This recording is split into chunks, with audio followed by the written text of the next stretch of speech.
people twist what you say and make you feel crazy, this video is for you. You say one thing and they repeat it as something harsh, selfish, or stupid that you never meant. So today, I will give you the exact sentences that you can use in such moments, so you can stay calm, correct them, and stop the mind games without creating a big fight. Because if you don't know how to handle this, you will end up shutting down, exploding, or doubting your own memory. When someone twists your words, it usually feels like this. You say something neutral or honest and they repeat it back in a harsh version you never meant. And now you are defending something that you never even said. Now there are two reasons why this could happen. Number one, which is honest misunderstanding and strong emotions, and number two, which is manipulation or control. And if you react the same way to both,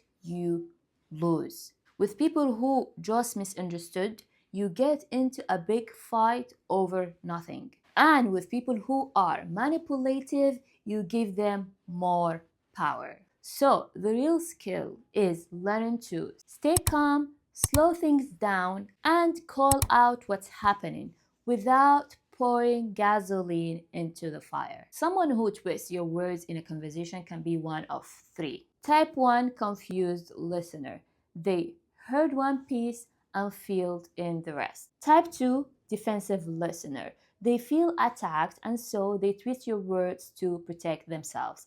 And finally, number 3, which is the manipulative listener. Those people twist your words on purpose to either make you feel bad or make you doubt yourself. In the next segment, you will get the exact words to use for each type. When someone twists your words, your body reacts first. Your heart races, you feel attacked, you want to yell, "This is not what I said."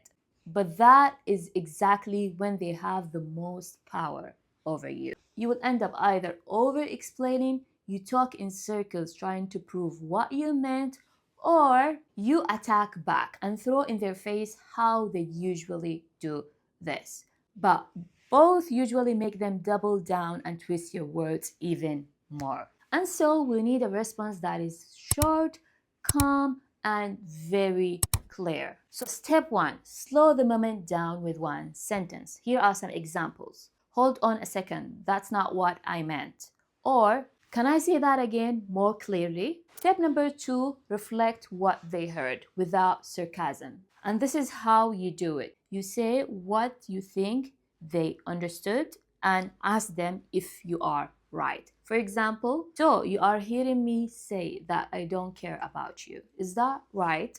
In this step, you are trying to understand what they understood, not what you said. And so you can explain yourself more and correct them. Step number 3, restate what you meant very simply. For example, what am I actually trying to say is, I need more time to recharge, not that I don't want you here. And finally, step number 4, check their understanding. Ask them questions so you know that both of you are on the same page. You can use words like, "Does that make more sense? Do you understand what I mean now? Is that clear for you?" Try your best to choose short sentences, no over-explaining, and a very calm tone. Let me give you a word-for-word lines that you can steal and use today. You don't have to use them exactly, just as a base, and then you can adjust them based on the scenario or when needed. So let's take 3 different scenarios. A scenario with a friend or a partner, a scenario with a colleague at work, and maybe a one that is in an online or group chat, because the stakes are different in each scenario and so your tone has to change. So let's say that the first scenario is with a friend or a partner. So let's say that you tell them that you are tired of doing all the chores.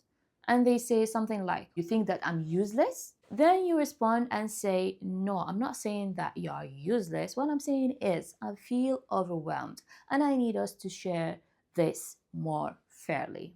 And so they twisted your words because they felt attacked and they were hurt.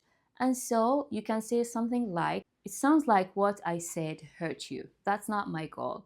Can I try again? What I meant was, then you explain what you meant. So for the second scenario, let's say that you are in a work or school setting, so that is a formal setting. So here are some lines that you can use, let's say when your boss or a colleague misquote you in a meeting. You can use things like, actually, that's quite not what I said. What I said was, or to be precise, my point is, and then you explain your point. Or just to clarify my position, what I meant is.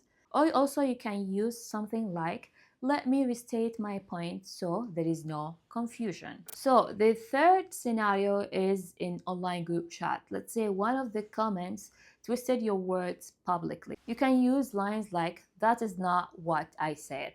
What I wrote was, then you explain or you state what you wrote. Or I think there was a misunderstanding. My point was, and then you restate your point. Let's say you're in a conversation or a setting where you see it's bad faith and there is no point in explaining yourself further. You can use lines like, I see the conversation moving away from what I actually said, and so I'm stepping back. This is beautiful because you don't have to over explain and say a long story. You used respectful words and short and calm sentences, which is the point. This one is good for face-to-face, but let's say it's happening in that public group chat, then you can use something like, I have clarified my point above. If you still have an issue, we can discuss it one-to-one. So this line is very good because it takes the public pressure, and if that person was trying to make fun of you in public, you already removed that card so they cannot use it anymore. And if they really had an issue, they will come to you one-on-one and discuss it.